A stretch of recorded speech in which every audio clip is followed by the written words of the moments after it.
Hello and welcome to Access Astrology for September 9th, 2025. This is Heather Rowan Robbins, and I hope to be joined by Mark Woltz in a few minutes. Anne Ortley, the third of our trio, is sailing around the world, enjoying a, uh, a tour of the Mediterranean through its foods as an offering from the ship company to for all the work that she's done with them leading tours over the years astrologically. So she's eating her way through Europe, having a wonderful time from what we see. So tonight, we see some interesting patterns. We just had a full moon lunar eclipse over the weekend, not visible here, but still felt at 15 degrees, 14 to 15 degrees of Virgo Pisces, and brings up layers of emotions for so many people. And bringing up the question of who is a victim and who is not, how the critique of that sits in our country. Now, it was really interesting example of that, I thought, in the arrest of the South Korean workers in Georgia, where were working on building a Hyundai plant to hire Americans. Now, if we don't want plants here and we can form other companies, that's one thing. But the local people acted, some of the local people, the mega politicians, as if that these people that had come in legally with papers and with major money to invest in the area to train American workers were the um, perpetrators and they were being the victims. So they arrested several hundred people, and now the Korean government is questioning that. So we've got the Pisces Virgo pattern of who's the victim and who is uh, the perpetrator, who do we need to critique. That's part of that full moon in Pisces Virgo. And we all can feel that part of ourselves. What part of ourselves may have felt victimized recently? And how do we let go of that mythology and move into how do we empower our more sensitive selves to be here, be present, and do this work in the world? So it's going to be an interesting balance around that. The Sun and Mercury conjunct over this next few days. The Sun and Mercury um, come together. You know, Mercury goes around the Sun 3 times a year, and it moves fast, and it goes conjunct, and it goes out about a sign and a half, and then it appears to come back, it retrogrades, then it goes the other side, retrogrades. So we have an interesting pattern around that Mercury. But when Mercury and the Sun are in the same place, it is traditionally a time when it's hard to see the separation between the personality and the thought process. Mercury between the Sun and Mercury. When you look at it in through a telescope, Mercury is this tiny little thing skittering in front of the Sun. And the power of the personality can overtake that normal mercurial, almost like an escape pod, the ability to stand back and see the world and speak for the Sun. That little bit of distance between Mercury and the Sun can give us some objectivity that's hard to have right now. It's an intellectual time with Mercury in its own sign of Virgo. Busy minds that won't shut up at 2 in the morning if we're not careful. But we need to look at ourselves at how objective or not objective we can be to follow our thoughts, but put them, put them on a shelf a bit, give it some time, get some more facts, and notice that objectivity is hard to come by.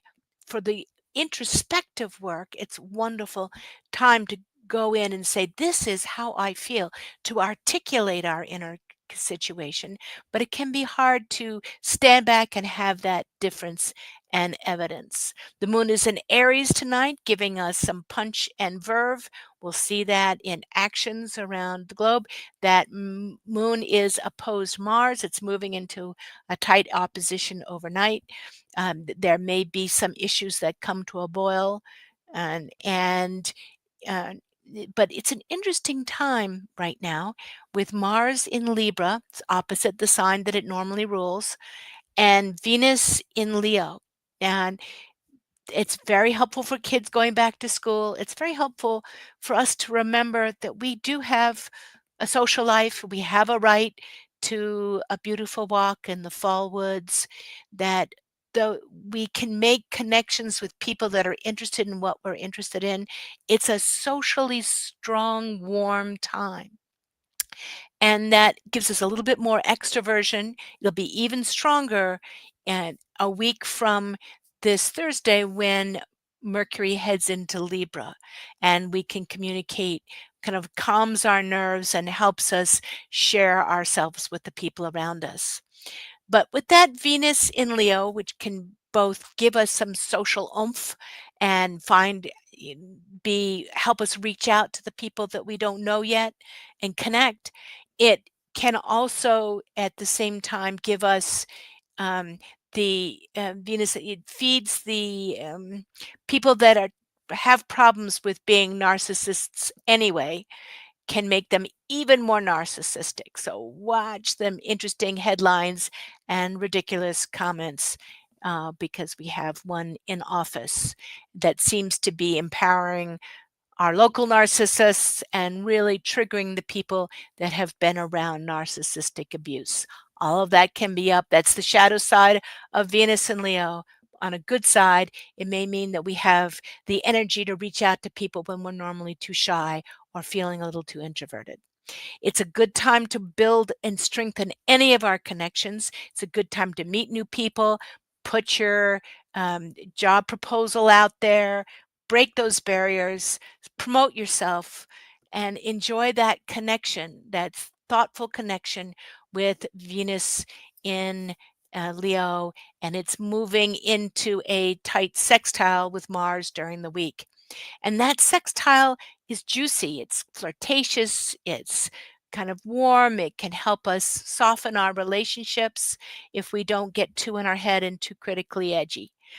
So just be careful how you manage your nerves with one another. And this all is surface on the grounds.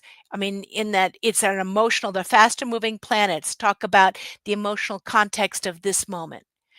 Underneath that, we have the bigger outer planets playing some very deep and profound issues that are we'll be talking about for a couple of years here. That is the changing era with Pluto trine Uranus and both sextile Neptune. It's exact this week. With Pluto trine Neptune, and then um, it has made it so that we are dealing with this power of that era changing aspect. But that's a long, ongoing process. Notice the changes that you've been going through all this year, what the world is going changing, how the technology is changing, and give it time to take a deep breath, to take a good look at it. Most of these retrograde planets are pulling us back in to review our life and then asking us to step forward again and really kick those changes into process in the springtime. So, what do we need to learn now? Look at the consequences of recent decisions, like the votes of last year. Look clearly at the consequences of recent decisions, and use this year to catch up, reconnect, position, strategize, form new alliances to get ready for the changes that are coming next year. That's what I'm seeing. I see Mark has joined us. Hello, Mark. Hi Heather, how are you? Good. How are you? And where are Good. you? I'm on the road. I pulled off the highway at Newburgh Ah, and I'm sitting in a parking lot dialing in. well, it's good to see you. We were talking about the astrology of the moon. How did you feel that recent lunar eclipse full moon? Uh, it had people really looking inward Mhm. and searching for direction there, which I think is good. I agree. I think that's kind of softening it into our hearts and being aware of that connection is an important part of what we're going through. Yeah, it was Now, an Aries moon. and it's an Aries moon today, that's for sure. Yeah. Oh, today Uh, is, yeah, I'm sorry. and how are you Uh, feeling that it was a the Aries Pisces moon. moon? Hmm. How are you feeling the Aries moon today? That's the taking action Yeah. uh, part of things, and we really need to figure out what actions to take and take them. Mm. So I'm gonna, and that I think is the news for the week. How do we see those actions and take them? The moon is in Aries now through late on the 10th when it heads into Taurus and gets kind of juicy. Mercury on September 11th, Mercury will hit the nodes. It'll conjunct the south node and oppose the north node and bring our thoughts back to old pains. It's a perfect time to be reminiscing. Where were you on that fateful September 11th, oh, so many years ago? It's also Anne's birthday, so we'll wish her birthday wishes That's on that. right. Yeah, otherwise the aspects are really good that day, but it is kind of bringing up painful old memories that just need to be honored and healed, not got stuck in. Then the moon enters Gemini midday or around dinner time on Friday, and the sun will sextile Jupiter. Mercury sextiles Jupiter because they're running conjunct, and that can be very much more optimistic. Considering all the crazy things, I'm going to be conducting a wedding for somebody that night. That brings up the sense of possibility on Friday.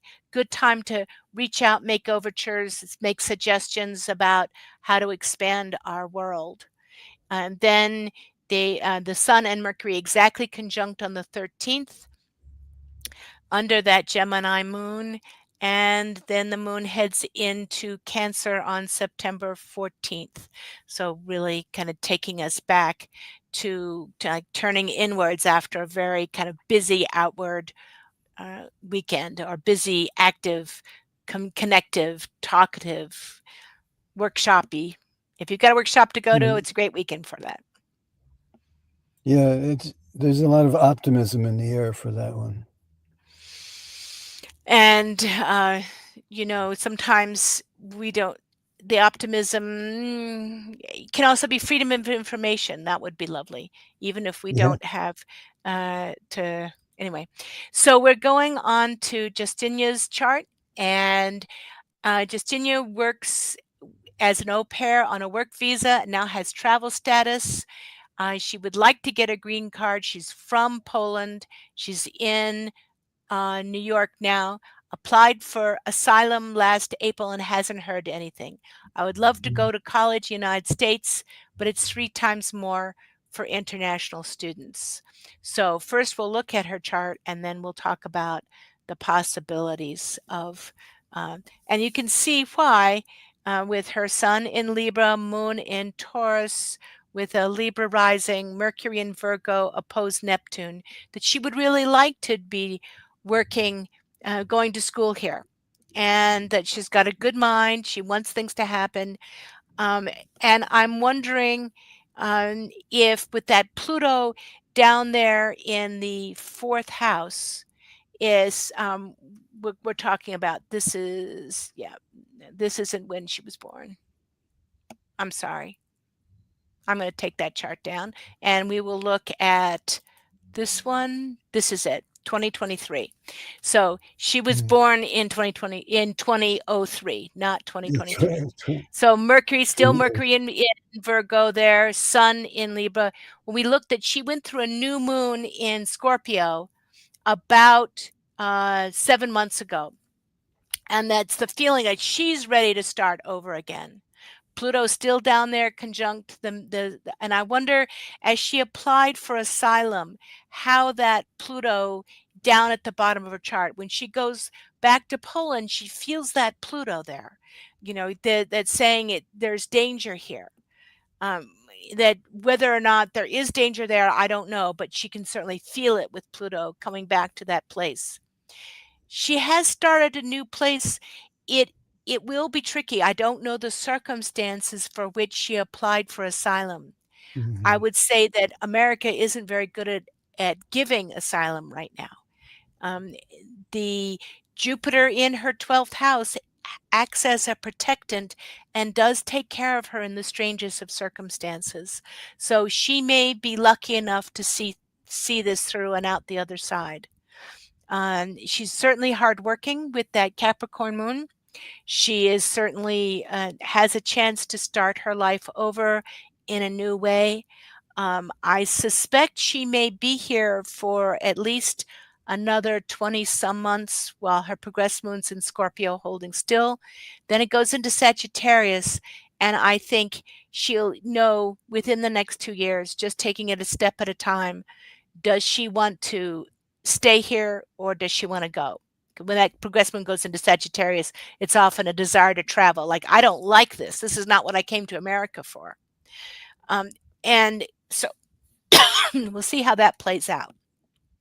What do you see, Mark, about Yeah, giving her that advice for staying or going? the progressed moon will really tell the story a lot. And going through the Scorpio before the Sagittarius, she'll work through all of that. There's a lot of emotional depth that she'll be invited to explore. Mhm. So she's not done with the process yet, and it's going to No, provoke her to look deeper. And it really actually it will serve well when the moon does go into Sagittarius because she'll be ready to make a decision a lot better. She might be surprised at the decision that she makes. I agree. I think with that Scorpio moon, it might be possible for her to work in a field related to what she wants to study, Hmm. and to do some research, like as a research assistant, and to find a Yeah, way where her language ability between Polish and English is useful to somebody here, and finding the way of kind of measuring that. How can I be of service? With that lineup of Scorpio, she may even consider talking to people in the intelligence community, like the CIA, and I'd say, I speak two languages. I would like to study here. Is there some way I can be involved in that? I wouldn't say that that's naturally her way of being, but she does have the look, she does have the research, she does have the curiosity. But right now, research and being behind the scenes can be how she can take care of herself for the next couple of years. yeah. Any last comments on that? Uh, no, I think that gives you a good direction to be looking. And one of our listeners pointed out that today is 9/9 in a 9 year. 2 2 5 Ah, together is a 9, which is a 9 moment. And though I'm not a numerologist, I know that that's considered a real portal, a chance for doors to open, sort of like the equinox. So I yeah, would say if that fits with what we're seeing about, this is a really good time to open doors. Now, the thing in astrology and numerology, if a door opens, it's the bad, tough aspects that kick you out the door and make you do something. These are open portals that says, if you reach out, there's a good possibility that you can make something happen. So how would you like to reach out today? yeah. I'm That's going to nice. I'm adding to the and no, I'm not going to do that now. We'll talk about that. The New York Times article that once again says astrology is wrong because they don't understand how we view the zodiac, but that's another story. This one I've wanted to take care of for a while, um, and this is from uh, where is it? Kathy has dealt with a lot of difficult situations. since 2020. She was laid off from a job in 2023, unable to find work to help supplement the early retirement. Everything feels like a dead end. I'm afraid I'm going to lose my home. My husband is disabled with zero income. What can I do? And so, we're looking at this as how do we help this person? And with that moon in Pisces this weekend, the full moon, not on her moon, but in Pisces, can really feel like so vulnerable. It's near her Mars. It was within 3 degrees of her Mars. And so it may feel tender. But her Mars is the ruler of her seventh house. And I noticed that eclipse to that Mars may cause a change in her husband's situation. If he is fully disabled and has been denied disability before, that may be something that I would say to reinvestigate, um, and to see if they can kick in something into gear on that. Um, and before we look at her tri-wheel, what would you say? Neptune on the ascendant, people don't read her clearly unless she really projects something. So if she walks in and says, I've got this, I'm good at this, people believe her. If she walks in saying, I can't, everything's wrong and I can't do anything, people will believe that too. That Neptune on the ascendant makes it really hard for people to see past the surface in the person, which can give you privacy when you've got it, but it can make it, you have to really declare what you're good at doing for other people to see. They may not see that you need help unless you say it, because that can act like a one-way mirror. You know what they need, they don't know what you need. You know what they're feeling, they don't know what you're feeling, because that Libra rising and Neptune the first house can be really hard for other people to read. Now, Not in a bad way, but just use it carefully. Hmm.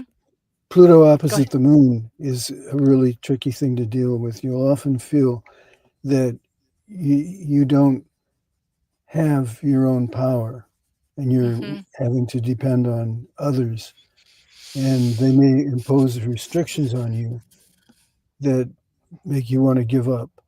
But it's just at the when you're at the point of wanting to give up because you don't see options available, look closer and go more within your own ring of power and see what you can get to change Hmm. and start something small.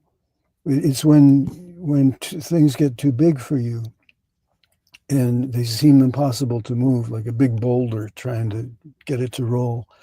Uh, in fact, it won't do that for you. You have to pick something smaller uh, to to begin to make a change, and then things will take off.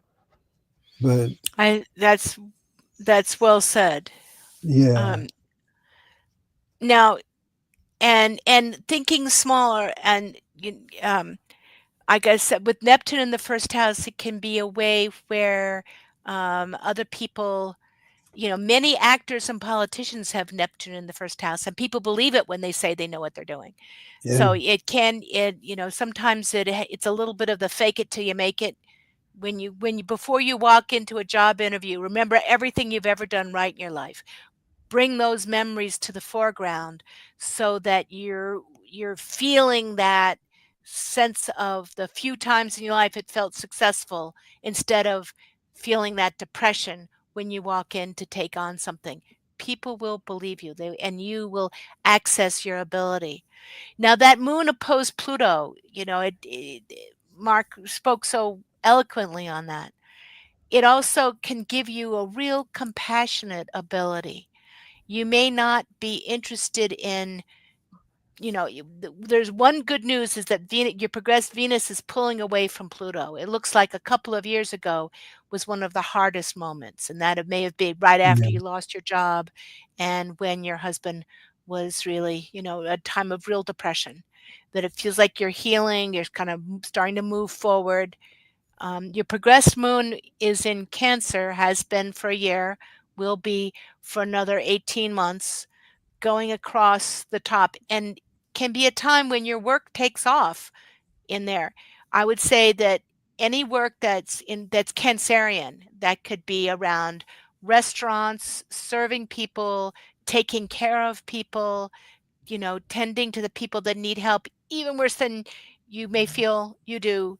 Um, Anything that's Cancerian in that, food production, um, and I would say childcare, except that I think that you right now that may feel like burnout for you, but all those Cancerian abilities to can be a mother or a cultural mother. What I think call a cultural mother is those people that feed and care for the world. Might work with the progressed moon in Cancer going across the top of the chart. Yeah, I'd that's in love. about a year and a half, and Mhm, it really should be a time of significant change. You'll step across that vertical line in your chart, the straight up at the top of the heavens is 29 Cancer, and that's the last degree of Cancer. And as the progressed moon touches that point, it crosses for you from the ninth house to the 10th house, and it's a big deal. It mhm, That's where things can really open up. mhm, So prepare yourself. Like this next year and a half can be a good preparation for using mhm, that energy and taking on new responsibilities, playing a bigger role, and it's one that you're yeah, ready for. Also, I keep in mind that your natal moon is conjuncting Chiron, and often you're able to bring some kind of healing energy to people who are younger than yourself and don't have the experience that you have, but you can bring from your experience to help them. and one of the that's beautiful. Um, Also, I noticed that Pluto right now is conjunct your Jupiter. It will move over the next couple of years to oppose your Sun. Right now, it's conjunct your Jupiter and square your progressed Mars. And I want you to be very careful of sudden impulses. If it's sudden impulses as, I think I'll go look for a job there, it's worth it. But I would be very careful about sudden impulses that are not constructive while Pluto is squaring your progressed Mars. It can be like, well, screw it all. I'll go rob a bank or jump off a bridge. Just like, I just acknowledge those feelings, but let them go like a whew, like just blow through you and out the other side. And so, okay, Shake it how can off. I come back? Yeah, Shake it off. freedom. Right. That Pluto can also really free something up for you. It can, places that you've been feeling trapped can really open up. In the next year or two, Saturn's now retrograde and Neptune is too. They're going to go back into Pisces and then head into Aries in the springtime. When they go back, they start to trine your sun. So in a year and a half, your progressed moon will be in Leo in your house of career.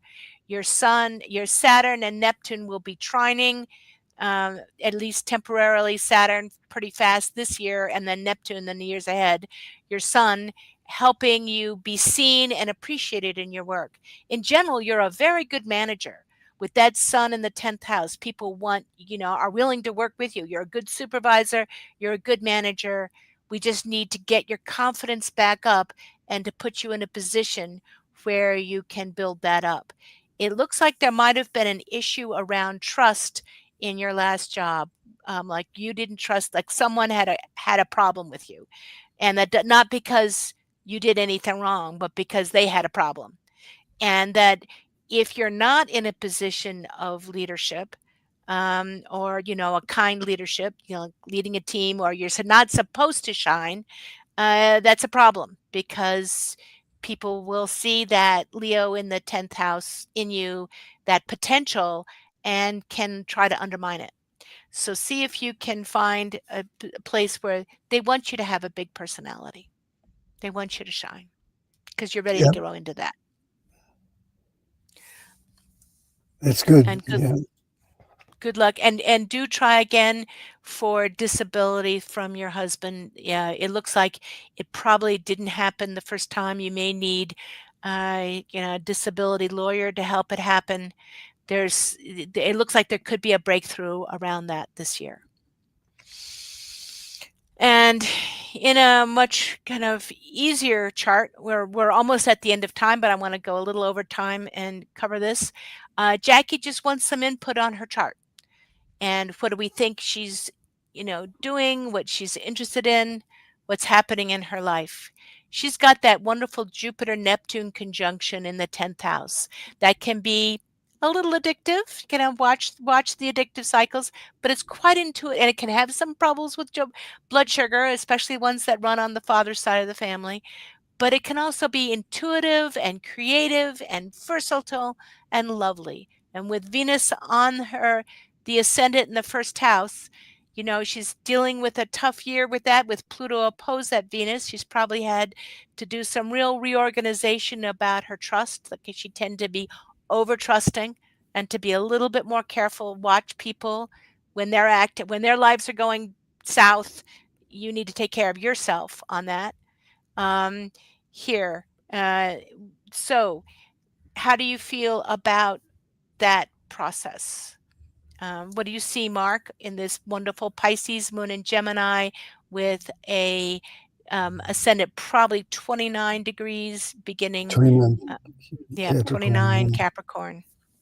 yeah. If you ask the question, what is she interested in? The answer Hmm. is everything. She's interested Yep, in everything, yep, yep, and she can say something about everything too. So that's a talent that you can bring forth probably better than you have so far. yeah, that's wonderful. With that And the Jupiter Neptune conjunction mhm, and the moon in Gemini and the sun in mhm, Pisces, it really gives you that interest in everything. So let that be a really open and happy interest rather than you take some hits from other people who feel you don't settle down, you don't focus, and instead let not not focusing be a way of seeing the world, and let it be your way of seeing the world. And the people who can appreciate that you can see the world without a focus, uh, they'll be drawn to you, and you'll right. have a lot of fun with them. And then there are That's other people who wonderful. just want to criticize you for that. So don't listen to them. Yes, and your personality is one of your resources. You have that Sun Mercury in Yeah. the second house. Let your bubbling warmth be one of your things that you have to offer the world and interact with the world, but don't just be not untrusting, but just let people tell you who they are. Be observant. And I think we're done for tonight. Serena, I think you're first up on next week. I see Serena in the list here today, and we've got a little bit of a backlog. We've got a couple weeks. I'd say we give it a couple of weeks before um, you work to send it in. And we will look forward to talking to you soon. Okay, thanks for tuning in. Thank you. Take care, everybody, and we'll see you next week.